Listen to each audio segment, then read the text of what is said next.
Okay, we want to show you how to get the most out of the power system in the van here. So a lot of people have been asking, which plugs run on the regular battery of the van, which plugs run on the off-grid power system. So this is just to help you with that. So let's start in the front. Everything from the front seats forward in the van are going to work exactly like your car at home. If the car is running or if you have the key in the on position, those outlets, USBs, those things will all work up front. If it's not, then they won't. Here in the back, the rest of the van, everything runs on our off-grid battery system.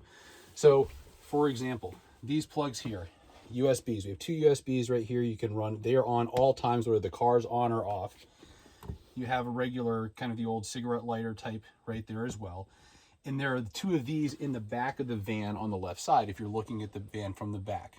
We also have USBs underneath of each of these two reading lamps, which are perfect for charging your phone at night. You can plug the cable in, stick it in the side compartments. So you have those that can work at any time. The inverter, which up in here, is only used for the 3-prong 110 outlets. And there's only two in the van. There's one right here on the above the the kitchen sink, and there's one in the back on the left side.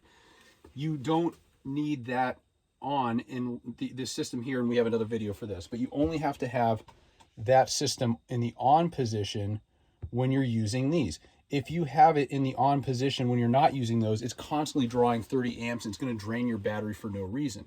So it's the type of thing you turn on and off as needed. So if you have the convection stove you have to plug in, the coffee grinder up here that you have to plug in, turn it on for that and then turn it off. The only other time it should ever be on is if you're trying to charge the van with the plug that's plugged into the wall. If you don't have the inverter on while you're charging, it will not actually charge the battery at all. So long story short, inverter's off at all times unless you're using these plugs or you're charging, and everything else will work the rest of the time, and it recharges by driving the van, the solar panels, or being plugged in. We're going to now just take you to the back to show you if you need to change a fuse if something's not working.